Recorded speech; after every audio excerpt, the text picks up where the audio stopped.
on a lot was lead analysis and social media.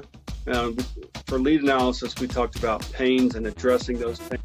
Welcome to the Howie and Beastmode podcast, where we discuss all things business, including growth, strategy, and execution, as well as personal and professional development. Let's join Howie and Beastmode in conversation. I like to soak it in for a little bit before I dive in. So, all right.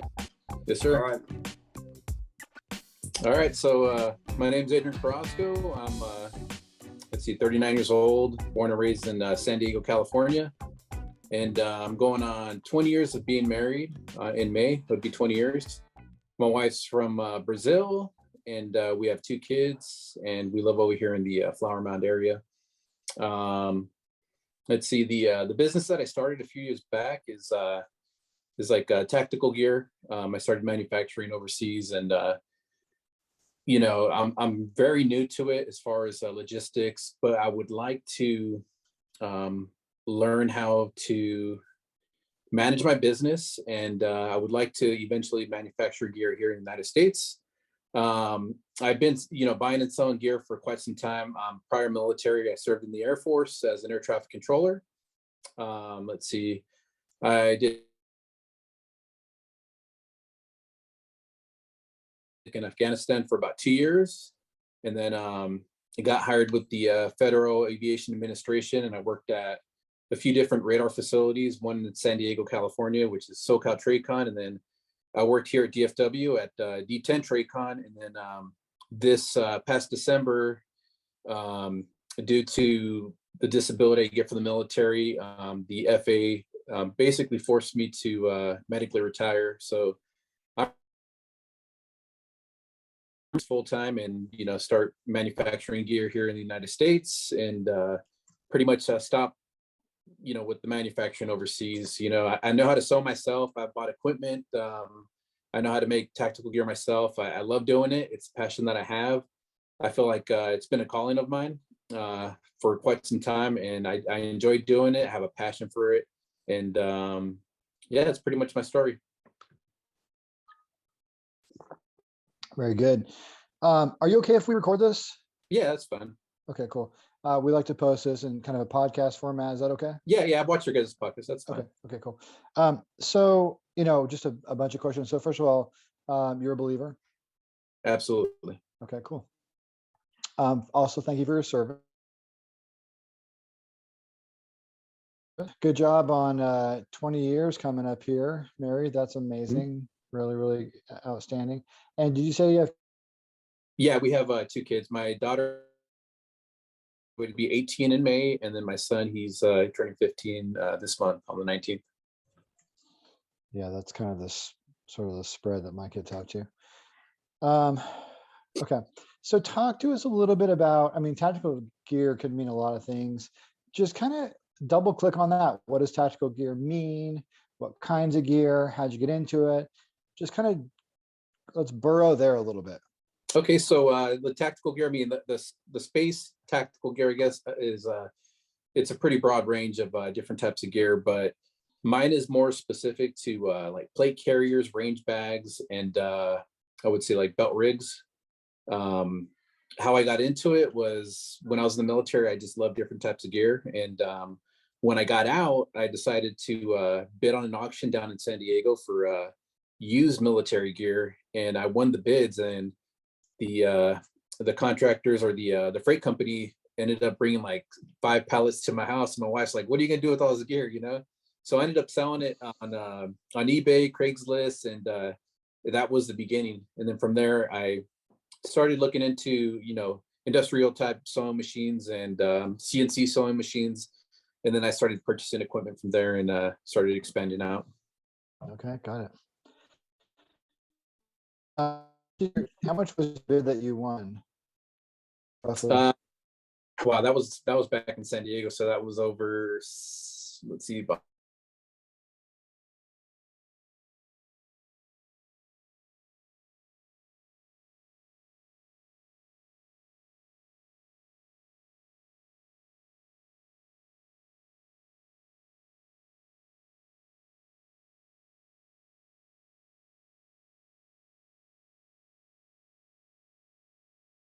on certain products, it was just one part of the product. So when you're making a bid, you're bidding on only just the packs, not the top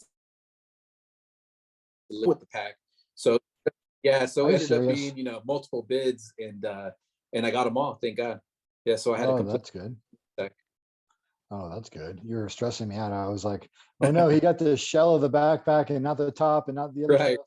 Oh, I'm glad it worked out. So, what was your experience? It sounds like it's been 8 years.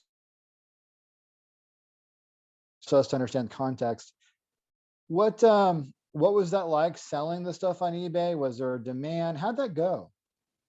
Yeah, so back then when I bid on that stuff, it was fairly new to me. It went fairly well. I sold every single bag through word of mouth, because I know a lot of military people that are always hiking, whether they're Sure. still in the military or veterans. I mean, they're always looking for gear, bug out bags and stuff like that.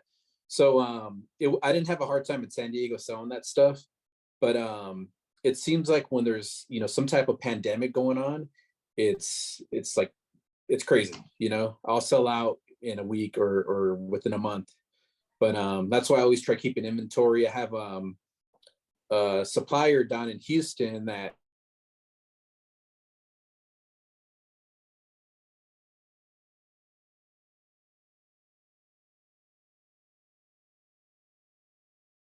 Carrier is like that where you wear it on your chest. You can put I in can show armor. Okay. stand by. Okay.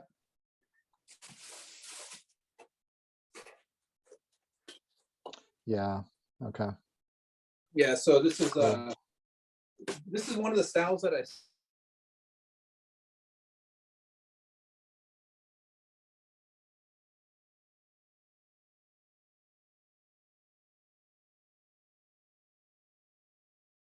for ammo companies and I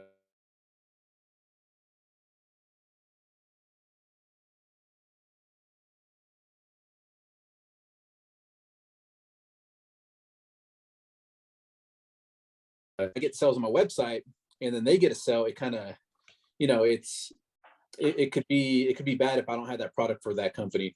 So I didn't like doing that. So I kind of moved away from that model. And I have my own website now. It's mtsgear.com. And that's where I sell most of my gear. And a few years back, I started selling on Amazon as well. And that was pretty good. My first year on Amazon, I think I made roughly, I would say,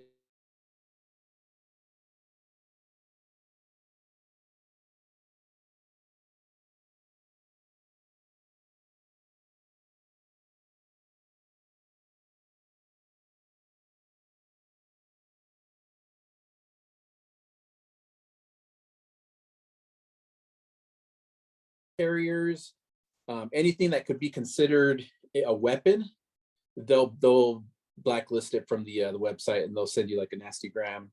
Yeah. Oh, very woke. Yes. So Okay. How did you feel about working with Amazon and just kind of like the third party nature of how they operated, where they were just kind of nickel and diamond off the top? yeah, so I wasn't a big fan of it, because I would say you're making a third of the profit. So, and they're taking a third, and you got to keep another third for to restock the item. And to be honest with you, with all the work that I put into it, I didn't think it was fair, although I was making money. I really didn't like it. And I figured, I can learn how to do all this and drive traffic to my website and make sales that way. That would be great. But I'm still kind of, struggling there. That's where I need help. And I've also looked into like getting a storefront and hiring some employees and starting to manufacture gear here in the United States. And so right now, is this your full-time job? Right. Yeah, I'm retired now, so this is what I'm doing, trying to get back into it. Mm-hmm. Okay. So you are not on Amazon anymore right now. I still have my account there, but I'm currently not selling on that platform. No. Yeah. Got it. So right now it's mostly mtsgear.com Yes, and sir. kind of and word of mouth. Yes. Yeah. Okay. And I've had a couple of people reach out to me. There's a guy that's local. He's ex-Navy SEAL. He reached out to me, And I don't know if you ever heard of Echelon Front. Yeah. Yeah. So the guy's name is JP. Jocko. He reached out to me. Yeah, exactly. Yeah. Yeah. So they reached out to me and they wanted to get some plate carriers and stuff. So, I did a small order with them, and I'm trying.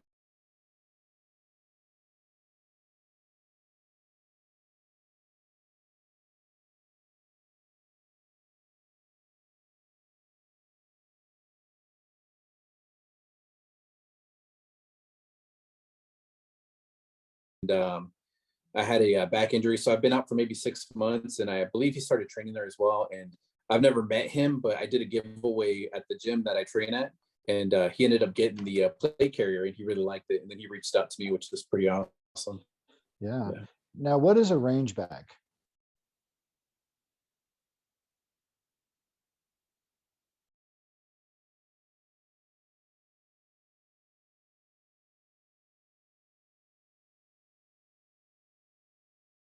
The ones that I'm selling, they're more designed for shooting range, and you could put your ammo in there, you could put various items in there, and it can hold quite a few items. I could show it to you if you'd like. Sure, if you want to.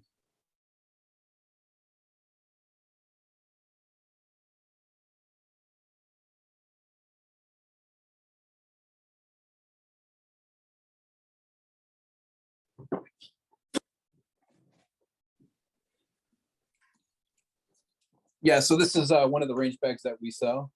Okay, cool. And, it's pretty big. I have maybe 1,000 rounds in that one. Take to the range. Sure. But the material, it's pretty high quality material.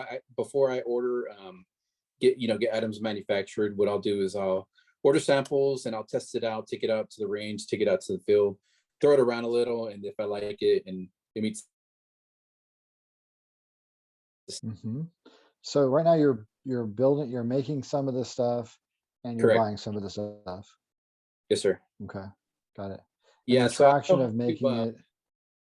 I know how to manufacture manufacture the plate carriers myself, but the time that goes into it, I'm dealing with the website, I'm dealing with orders. I figured I'm gonna have to expand out if I want to go down that route. But as of right now, I'm getting them manufactured through another company that's overseas in China. Yeah, got it. Okay. Who's a typical customer? I would say typical customer is veterans, a lot of military, and then people that just enjoy outdoors, hunting. I would say those are typically the people that go to the website and buy. Yeah. And then sort of like home defense, and the plate stuff feels like home defense or people who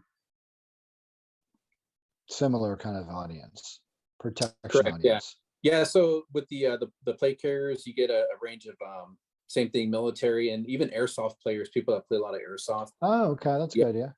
Yeah, they'll go to the website and they'll purchase as well. And I have like Google Analytics, and I started I got Google certified and started learning.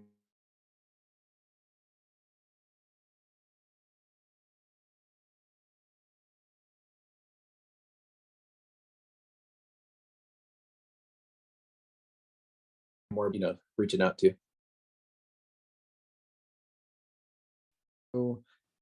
So for today, like for how things stand right now, do you do any advertising, or how do you get leads today?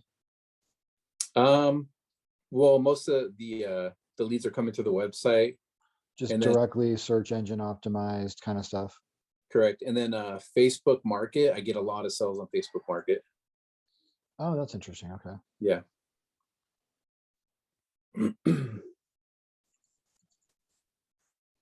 You said something really early on. I'm trying to capture this. Okay. Facebook Marketplace, and then direct website. But one thing you said that was interesting, you said something about some company sales. So it sounds like some of your stuff, or maybe that was just a one-time thing, but it sounds like at least you have sold to some non-individuals. Correct. Yeah, there was a ammo company that reached out to me Well, actually, it was through a friend of mine who's in the shooting industry.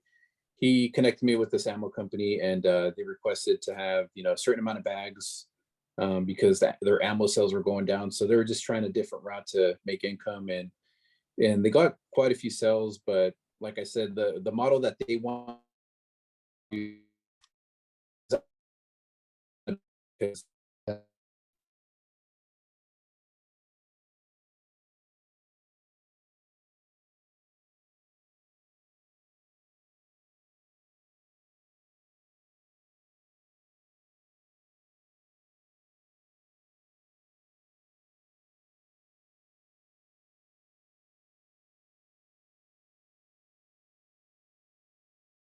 Popping around on the popping around on the website and just kind of looking at some things. So one of the questions I have is, you're buying this overseas, you're buying a product overseas from a manufacturer. I'm assuming this same manufacturer is saying the same product to countless other individuals, and then, but you have your logo on it. And so I'm just, I don't, I mean, I'm not too heavy into the industry, but I mean, okay. is there an issue with people finding your same exact product without your logo? Well, yes, that is an issue, and that's why I'm moving away from certain items that I am selling. And the beauty of it is I can, like the bigger companies, I can sell my product a lot cheaper than theirs and still make a profit. But Sure. I want to have a unique product that's, specific to my brand, and that's why I want to start manufacturing here in the US and, making my own gear and stuff. But a lot of the gear that I was selling before, that was an issue. Now it's not really an issue because I'm getting a lot of newer products that are not being sold by other companies.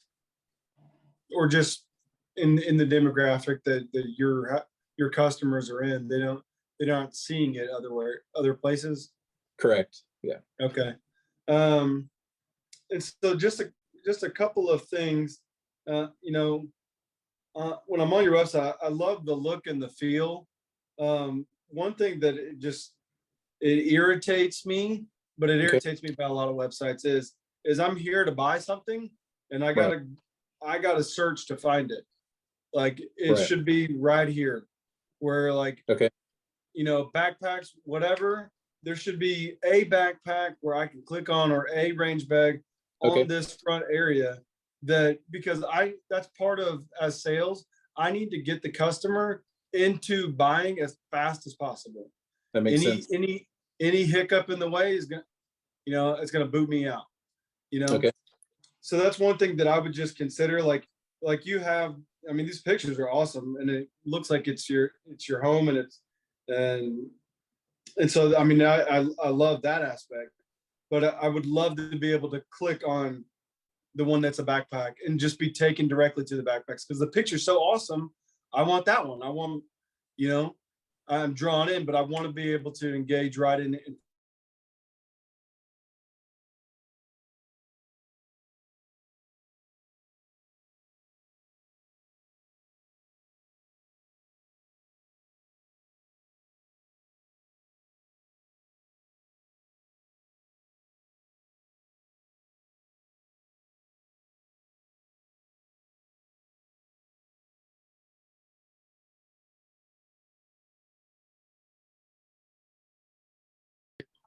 And it's like, that's awesome.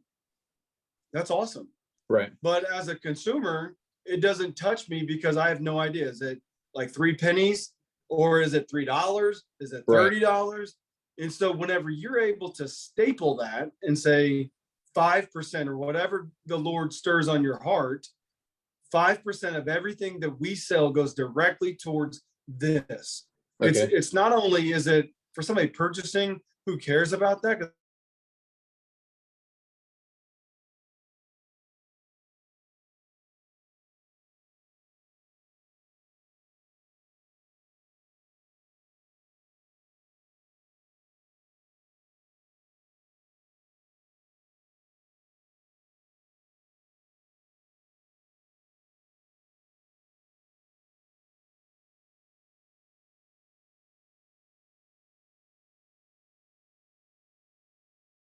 5% or whatever it is.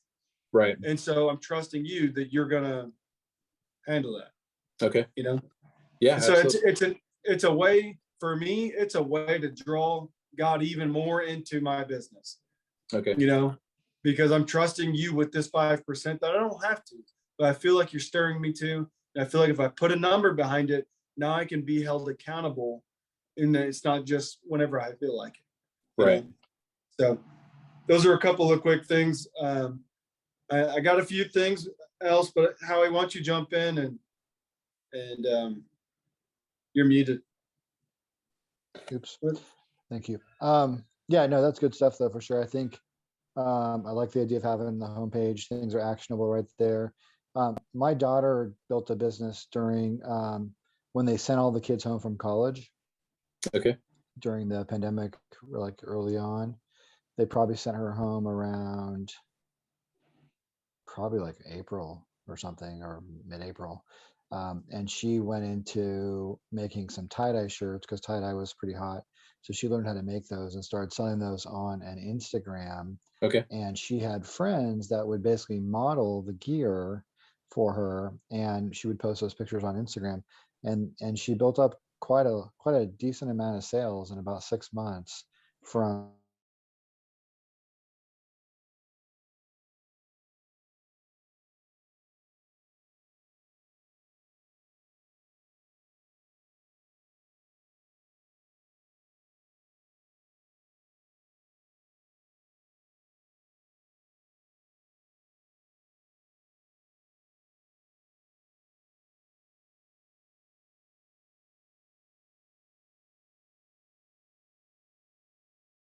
but like there's something to be said as well.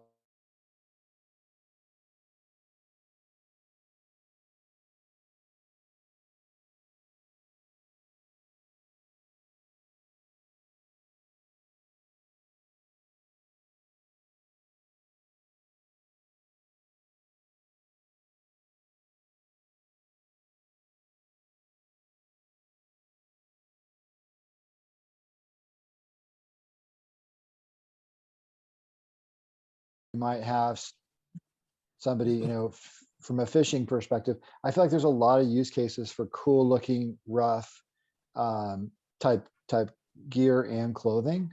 Okay. So I think that I've personally seen that work.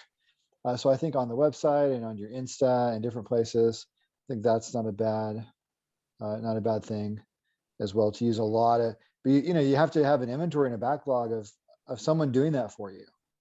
Yeah. But the good news is that it really is free, and you get to use them across assets like Twitter, Facebook, Instagram, whatever. So you get to reuse them multiple times, and then a lot of those can be used on their website as well. So I think that's one thing that could help you. Okay. How are you Yeah, and doing that can on? come in phases too. Yeah. You don't have to do it all at one time. Just do a little bit at a time. Just start phasing new stuff in, because you're the one doing it. You're Right. uploading it, So take So a couple here. Are you suggesting that I reach out to like influencers and maybe give them That's product? what she did. Yeah, she went to micro influencers with people with just like a few thousand followers. So you Okay. don't really have to pay them, or you can pay them very little or give them a gear, Okay. and normally she would just give them a sweatshirt and that was fine. So yeah, she reached out to people in that way. I think usually they were a friend of a friend. I don't know how much totally cold. I know Gary V talks about that. Gary Vaynerchuk talks Yeah. about reaching out to just totally cold. I think one of the things that he has said before that my daughter did is that people ignore the micro influencers who only have like 3,000 or 4,000, and yet like that's the cheapest possible, and they appreciate the attention versus like somebody who has a pretty good name and 30,000 followers. Right. I mean, they hear about that all the time. Somebody with 3,000 doesn't. Right. Yeah. What about linking up? There's a lot of organizations that are here locally, even just like Wounded Warrior, Right.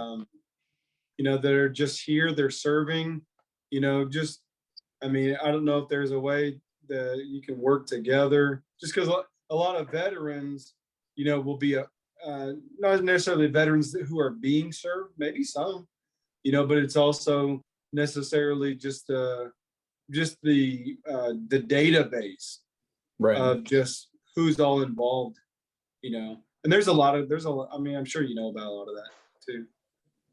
Yeah, I'm familiar with that. That was one of my goals for this year is I want to start reaching out to organizations, and not just that, but like local gun stores and outdoor stores, to maybe see if I can, provide my product, give them, wholesale pricing, and maybe put their logo on it.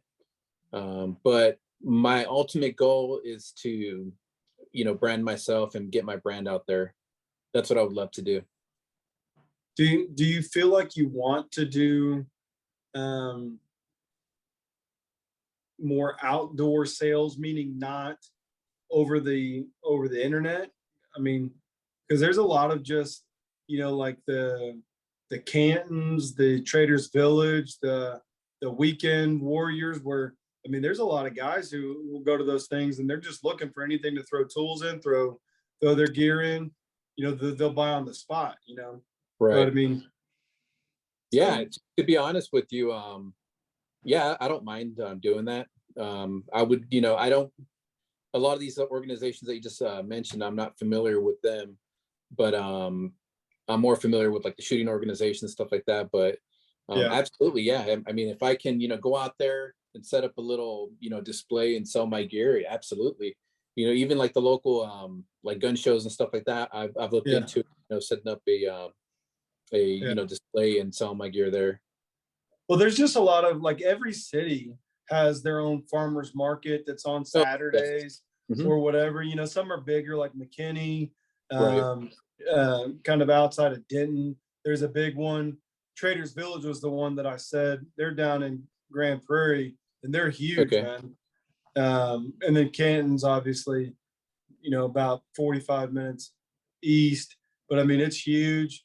So, I mean, it's just one of those things that if you did have an employee, who's making hourly, you could send them with, 20 of each item and just go set them out on the table, see what happens, Right.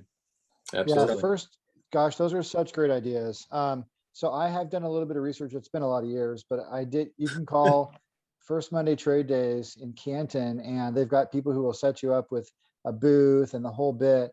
And you will probably have quite a weekend. I think it starts, even though it's called First Monday, I want to say it starts Friday.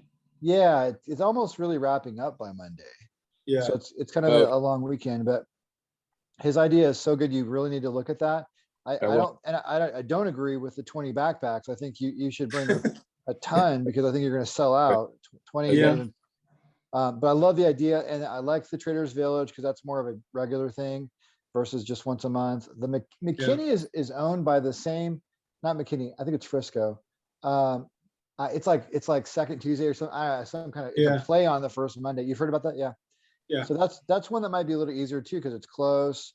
But yeah, Jordan's idea is like, you should really explore that, because those are existing markets.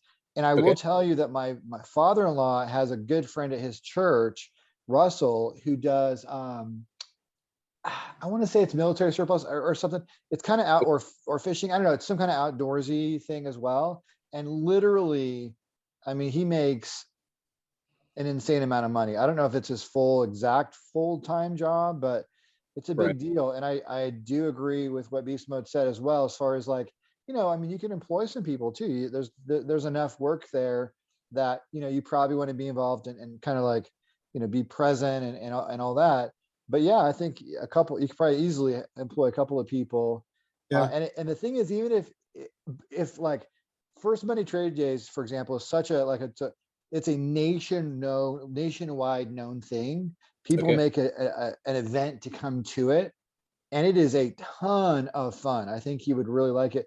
The booth might be, $1,000 for the weekend. I mean, I doubt it's a few hundred. It was when I looked at them 15 years ago, but I'm sure it's 1,000 now or more. But yeah, brilliant idea, Beastmode. I love that. It's also just a great way to because a lot of these guys, and I'm sure this, because you're a buyer of similar products, before you started making them and manufacturing them, I like to touch and feel one, but then after that, I'm just going to buy it from you. Now I know where to go. And I'm going to tell all my friends now I know where to go. But once you get that first person who touches and feels it, it's the same thing. When you go eat a really good cheeseburger, I don't need to now go taste it to then take your recommendation. Right. You know, you've tasted it. I believe you. Now I'm good. But sometimes to break into those new areas, those new pockets, you got to get people to touch and feel the product, you know? Definitely. So let me ask you one quick question. So one of the things that you did was so cool, which is you went to the ammo company, but then one of you guys was talking about gun stores.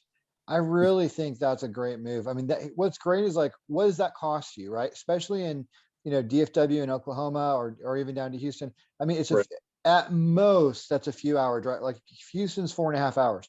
Like I really, really support one of you said that or something very similar, and it really spoke to me. I think the gun stores is a great opportunity for them to have great product. You know, it's an American company. I know you're not American made yet, but American company, and I really love that as giving them some more options. And it kind of reminds me of the Shark Tank where Mark Cuban's just like, you know, he's always, excuse me, he's always really praising the entrepreneur who's just picking up the phone and just making those calls and knocking on doors. And since you're in this retirement stage right now, where you can make phone calls or maybe knock on a few doors and show some product, I really support you in that a lot. I wish I could do it with you and just help you because it's kind of my area is the sales side. But it speaks to me loudly that that's one to maybe underline. So, and that's one I'm not used to. I'm not used to cold calls. I've never been in sales other than, you know, doing this and networking with, you know, a lot of, you know, different individuals. But it's awesome. Let me ask you a question. I have some time right now. I'm actually switching jobs.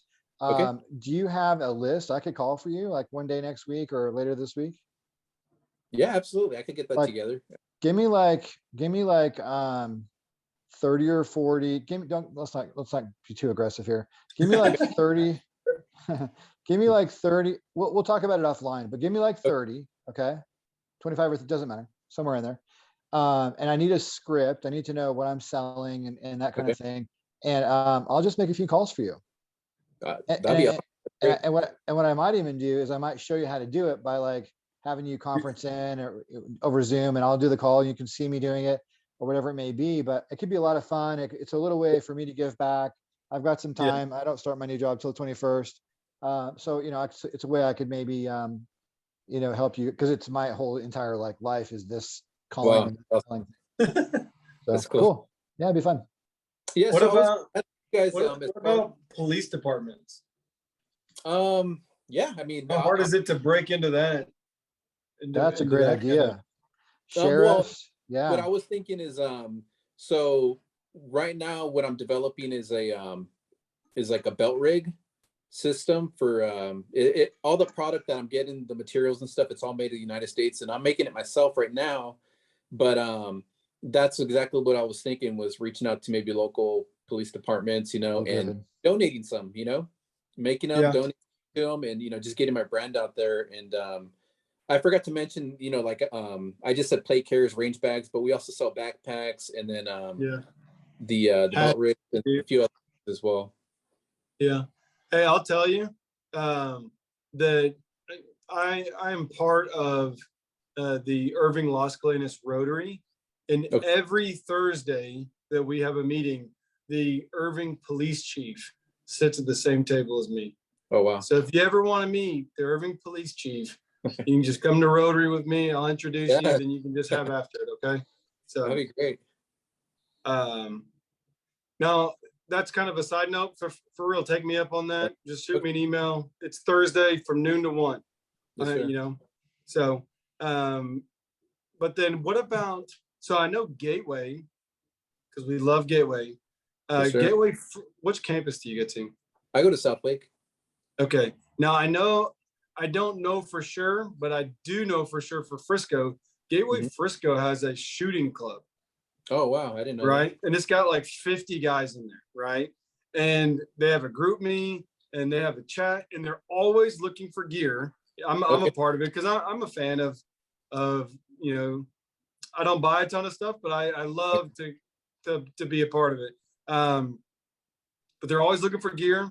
They're always looking for obviously ammo and things like that, but it could be a great way to kind of, again, break into, I mean, if you, to join the group, to meet, because they do. So these guys, they'll all meet up at Frisco Gun Range and just have at it on a Wednesday night from 6:30 to 7:30, you know, and then, you know, you never know. Maybe they'll become customer. Maybe they'll share with their network. And again, I'm just kind of thinking maybe a men's summit. There's a way to kind of, you know, I don't know about selling product, but maybe about just being there serving alongside and things like that. I mean, it's just it just seems like it has good synergy, you know, in my mind. Hey, let me tell you one thing that kind of concerned me a little bit. I forgot to mention. The MTS is fine for a website address and it's fine for certain things, and I think it might be okay on the shoulder or other areas. But I mean, as far as like, no one knows what that means. So I think military tactical survival, though, that's a nice, masculine, cool set of words. So I think you want to think about having, I know this is totally, we're just jumping into another area, but I don't want to like not cover that. Are you talking about the web domain? No, that's fine. Well, Okay. you could get the full version. That's too long though. MTS is fine for the web, but like for your shirts, if you want to talk about building a brand and stuff like that, I think military tactical and survival is a cool, masculine, catchy set of 3 words. Whereas MTS, I was struggling to know what that was. So think about shirts that, as you build your brand, maybe incorporate MTS on the sleeve or MTS on the back behind the neck. That's okay. That's cool. But maybe think about those 3 words as being kind of like leading with those, because that way everybody can just read what those words mean. And those kind of have a feeling and a connotation of, this is a rugged, cool brand with multiple purposes. So I kind of like the 3 words. I like the MTS either as a supplemental on the shoulder or on the back, or as the website, of course, was just perfectly fine. But yeah, think about those 3 words together the way you've got in some of the ways. I like it. I'm looking at a lot of the apparel, and you got a good mix. You got a good mix that just says military tactical survival. You got it written on there, and then some of them you got it just plain and simple. It just has the brand logo. What you could do if you wanted to really hone down, just my 2 cents, is in how you have it circled. I've actually seen some brands that'll have their brand abbreviated in the middle, and then what the brand, like military tactical survival, that'll actually be written around it. So you get the same look and feel. I don't know if you guys noticed, but the logo itself is an MTS. Gear. That's cool. Everybody thinks Transformers though, because it kind of looks like the Transformers logo. Oh, okay, that's funny. Yeah, it does kind of look like an eagle or something. It's sweet. I dig it. Thanks. I dig it. Yeah, I love it. What about some of this stuff? It's hard to keep inventory, especially right now. Hats and shirts and all that stuff. How are you doing with all that? Are you got a bunch on hand, or you got a bunch of? To be honest with you, the website, I do it print on demand, so I have it. Or if I get an order, it just goes. I never touch it. But I actually looked into getting an embroidery machine, so I can just start, because I could get hats super cheap. I think for the Flex Fits hat, I could get them for like $4 a hat, and then if I have a machine myself, eventually it'll pay for itself. But I think I can, come up with some pretty cool designs for hats, and I know somebody who sells those, by the way. Embroidery machines. Yeah. Oh, awesome! Give me their info. Yeah, I came across them, for our brand selling shirts and stuff like that. And so, but yeah, they do all that kind of stuff. So, but I do know that still getting shirts, so if you're gonna do them yourself, then now I got to buy 100 shirts, and so then getting the shirts in quantity can be difficult. Same thing with hats, from what I understand, like trucker hats like this. And what you got on, I mean, just forget about it. So that's why I was curious. So what I do with my hats is I got the logo there on the hat, and then I have the branding there on the side where it says military tactical survival gear. Yeah. And I'm just sewing them on, it's a leather patch, and I'm sewing it on the hats myself right now. Wow. Yeah. So I do a lot. Both of them you put on there? Yeah. Man. And You today, slap like an artisan on that hat. Artisan handcrafted. and this is what I wanted to ask y'all regarding gear. Should I be more specific, or should I have a broad range of different types of gear? Like more specialty gear, or what would you recommend? What do you mean by that? You give us the options, because we don't know what's in your head. So the business name is Military Tactical Survival Gear, right? Yeah. I sell lock picks, on the website. I sell flints for, fire starters, first aid kits. I mean, I have a variety of different, different products, but should I just narrow that down to be more specific as far as, because I'm sorry, go ahead. Is it not, if something's not selling, then take it off. Okay. Yeah, exactly. That's very, and then I'm just assuming, based upon our conversation thus far, your communication with your customers is transactional. Right. So there's not a whole lot of follow-up, like, hey, I saw that you bought this hat, most people would buy this hat, buy this shirt. Is there anything else that you wish we would carry?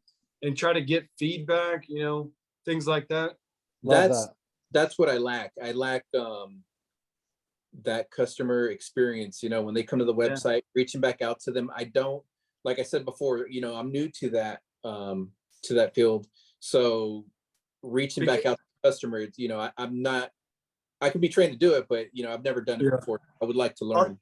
Just because I'll tell you, going through, and I went basically all the way through your sales process, is you're asking for a ton of info, and that's great, but for me, like, if you're going to ask for all that info, and I'm just saying, like, for me, as like, if I'm in sales or something like that, I need to be utilizing the info. What's the purpose of asking me all this information? I mean, it's just, if you're not going to use it. Otherwise, if you're not going to use it, then make my checkout as fast as possible. Okay. You know what I'm saying? Yeah. If you're not gonna send me things in the mail, you don't need to know it. If you're not gonna, if you're not gonna email me things, or, reach out in a text or a phone once a month, once a quarter, I don't think you need to ask for it. Find other ways to get checked out as soon as possible. But if you're going to ask for it and your customers don't mind giving it to you, like, if that's not a hiccup, again, if you're looking at your analytics and people are bouncing out at your checkout page because they're like, whoa, that's a ton of info, then maybe you need to reduce it. But if that's not a hindrance, then okay, great. Then I need to start using this, sending monthly kind of newsletters, sending, quarterly deals, or just incentivizing, or, that's where this information is so valuable. I mean, they're giving it to you. Right. Let's make sure we use it. And here's one of the other things that I wasn't too sure of. I mark my products, I sell them, the pricing on my product is pretty good. The thing is if you make gear here in the United States, you're gonna cut out a big portion of people, of consumers that want products that are cheap, because you have people that will pay the, big dollars for American made products, but then you have people that they want the American gear, but they don't want to pay for it. So I don't know if, I don't mind selling gear that's made from overseas, but I want to have a line of gear that's made here in the States. That's, Yeah, I'm a fan of that, giving multiple options of the same product. Hey man, you want to pay, $150 for a backpack that's made in the US, that's totally different, great. But if you want the same look, the feel of MTS, but you want it from China, for $50, I got that too. Right. I don't want to lose out on a customer. Right. Absolutely. So, I mean, from that aspect, I can double my capacity with the same product. It's the same backpack, just one's made here, one's made there. I'm selling to the same market of people, but now I can put my hands in both of them. because one's not going to buy the other. The person looking for a $150 backpack is not going to buy a 50. Same thing, a person looking for a 50 is not going to buy 150. But they're both looking for the exact same backpack functionality, color scheme, logo. They want all that. And so it's a great way to give it to them without having to do what you said and sell a flint knife and this, you know, to try to capture a different audience. Right. Okay. Yeah, and I like the idea of having, I'm not sure about having the two options, one high, one low. Maybe that's good. I don't have enough knowledge to give you advice on that. That, you know, I'll let you guys, I'll just let that stand. But I do think having a US based option might be good from a company de-risking standpoint long term, because the relationship with China is not great and it doesn't seem to be getting better. Yeah, so I think de-risking yourself, think about, there's a lot of, you know, even pharmaceuticals and things that are made in China, which because we are stupid here in the US that we're having struggles now with. There's one the other day, I was like, you got to be kidding. Oh yeah, it was apparently the only source of Botox is in Ireland. Oh wow. There's no sort. Now I know that's more of a luxury product for people, but still think about it, like that's a major drug that's used in volume in the United States, only made in Ireland. And so we have to think a little bit about supply chain now. And I think we've learned our lesson. I hope we've learned our lesson a little bit. So I think it's interesting. You know, I don't know that having a high and low, maybe that's good. It's also kind of like double work for you in a way, but maybe that's good. But I do like it from a de-risking standpoint, having a US based supplier. And there's something to be said for, you know, like maybe the US people with robotics and different things they're doing, you know, with outsourced manufacturing, maybe we're getting smarter and maybe it's not as bad as you think. Yeah, I totally agree with you on that, because you know, there's been a couple of times where I've been waiting for, you know, cargo, you know, to get to the United States from China, and it could be a nightmare. And I don't know if you heard about all the ships that were, the freights that were. Of course, everyone heard that. Yeah. And you're so frustrating for you. That's I'm sure the reason I want to make product here in the States, to get away from that. I respect that. Yeah. Yeah. And I've looked into, like I said, you know, I purchased CNC sewing machines, and, you know, I've learned how to sew on those types of machines, industrial sewing machines. I know how to operate those. And then today I was looking at a fabric laser cutter that can actually, you know, cut down time and cut the fabric for me, and it makes it look really clean. And that's just an option I'm looking into right now. But let me comment a little bit about this as far as you making it yourself. I think that's not terrible if you have people who can do it, but like, does it need to be you personally? I mean, maybe just to train yourself and to understand how to train somebody else. I mean, maybe, you know, maybe, but it's, I mean, I feel like you need to kind of be, you know, the face of the brand. You need to be the evangelist. You know, you already have too much going on with sales, marketing, billing. You already have too much going on. So I'd be careful of trying to be like the actual manufacturer. Right. But and that's why I agree with that. I want to develop a line of product and then have somebody else make it, like hire some employees and have them make it. Yeah, that could be interesting. Cool. Yeah, I agree. I don't want to make all the play carriers. I mean, you know, we just die the death of 1,000 paper cuts because there's just too much going on in our lives. You know, and even on the sales side, we might even be able to help you, you know, with that. Although if there's anybody that ought to be selling, it should be the CEO. So, Beastmode, what else you got? Got some good ideas there, brother. You're on fire tonight. You're always on fire, but you did a good job. I don't know if I mentioned, I set up it's a Facebook sell group for tactical and military gear.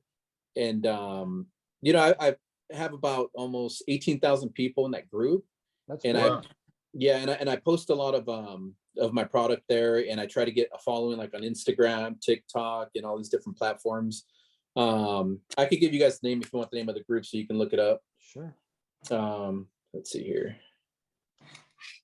What's your Instagram? Beastmode knows that I'm on Facebook all the time. The handle's NPS Gear. And so this group, it's been going pretty good. You know, I get followers like on Instagram with the group, but I was wondering if you guys could probably give me some advice as far as, you know, utilizing this group to get sales, because I'll post a lot of items and they're priced really good, and I'll get a few sales here and there on there. But I would like to maximize, you know, that opportunity, because I mean, it is a pretty big group. So the name of the group on Facebook, it's Buy, Sell, Trade and it's tactical apparel, outdoor, and hunting gear. I know it's a long name, but that was That's incredible. I'll tell you one thing for Can you put that in the Instagram. chat? Put that in the chat for us. That's too long to write down. I'm Yeah, not I'm sure sorry. I even got that. Just Yes. type it in chat. Okay. Yeah, I don't know how to use Zoom. There's a little chat bubble and you just click it and type. He's on his phone. Oh, you're Oh. on your phone. Oh, iPad. Oh, I see it. Here we go. okay, cool. Sorry, I just don't. I was doubting I could follow what you said is fast enough. So it's not you, it's me. I still trade. Beastmode, did I interrupt you? Nope. Okay. I do have a comment, but Okay, cool.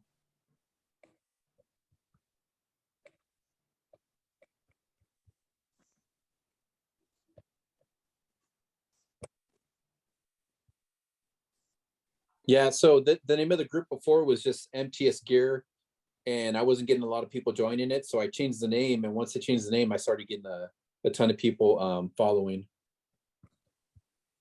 That's awesome. There we go. I really feel like you're on track. Like I don't have any, like I would tell you, I had a major business failure a few years ago. There we go. So that's the whole name, huh? That actually, they allow a name that big. Okay. oh yeah.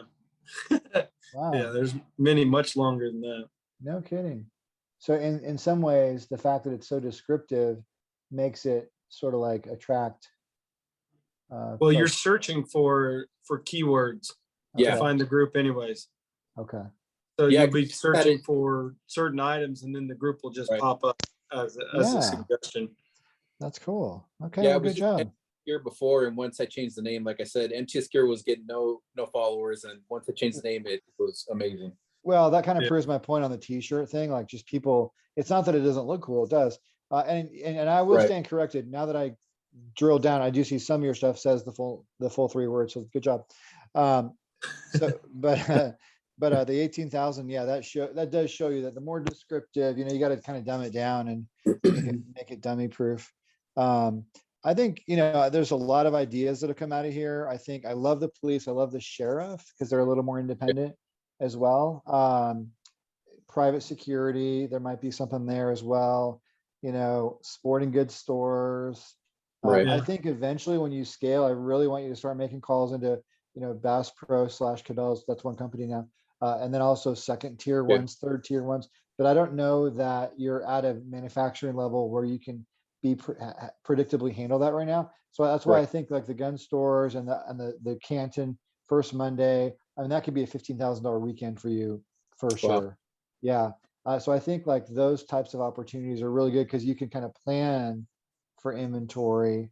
But yeah, I think, I don't see, I was going to say, and then I distracted myself, I think. I had a pretty big business failure a few years ago. And so I would definitely tell you if like the thing is really wrong. And I don't think so. I think for me, and I don't know, Beast Mode, I'll let you give some comments here too about the general thing. But I would say that it feels early, but in a good way. Okay. It feels, and it doesn't feel, by the way, it doesn't feel raw. It feels polished and nice. And I really inherently trust the brand, and it's not just because of talking to you, that does help.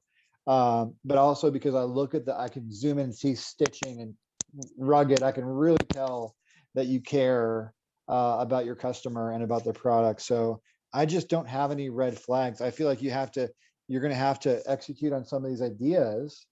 Right. But I feel like you're definitely in a good place and there's potential. So would you suggest me setting up I have a business plan, but setting up goals and, hitting each individual goal at a time and, like hitting those milestones? Because I just don't want to, just spread out too far where I'm not organized and, I just want to. That's the death of 1,000 paper cuts, anybody. Proverbs 29:17 says, when there is no vision, then people stumble all over themselves. So you need to have clearly defined things that I'm achieving, whether it's a goal, a milestone that I want to hit, whether it's a market I want to get into. You need to have somewhere you're going, or, I mean, it's just another way of saying Brian's, of Howie's thing of death of a thousand paper cuts. If I don't have vision, then I'm just going to fall down these stairs over here, trying to climb these stairs over here, trying to walk down this alley over here. And it's like, I need to know today I'm going here, but if this opportunity arrives, I can pause here because now I'm going this way because I have a clearly defined goal over here. I would not have a single measurable goal, like saying like 2022 is not a success unless I sell $100,000 of product. That's not it. Right. What it is you can have multiple different things that add up to, what somebody from the outside perspective would want to call success. I think one of the things that both of us, I don't know, Beastmode, I think you would have time for this too, but you can pull back if not. But I'd be willing to, if you would write a business plan, and it could be a 3-page. Listen, and I've done the 25-page that you would go put in front of an investor. I've done a real business plan, and I think you need a 3-page. But I'd be willing to critique it and give you ideas. I'm also planning on writing down everything because I kept notes as we went. I do plan on sending you bullets. Okay. It might be a little bit on the raw side. I'm not going to do very much cleanup. I'm going to mostly send you this document. Okay. But all of Beastmode's ideas, mine, some of your comments, and then I hope you kept some, or mentally at least, as well. But I'd be willing to look at a business plan and give you some thoughts. This doesn't have to be the only time we ever talk. Right. Yeah. No, this is just an introduction. It's a way for us to be able to jumpstart, put some jumper cables on you, but then come alongside you along the process. Absolutely. Awesome. I mean, whether you email or reach out every day, or you pop on like this once a month, that's up to you. I will tell you real quick on social media. Social media, one of the fallacies about social media is the lack of consistency. And so when people go to social media every day because they want to see the content that they like. But if you're posting one day here, then 3 weeks later over here, then all of a sudden now you just fire hose it and you post 15 things at a time.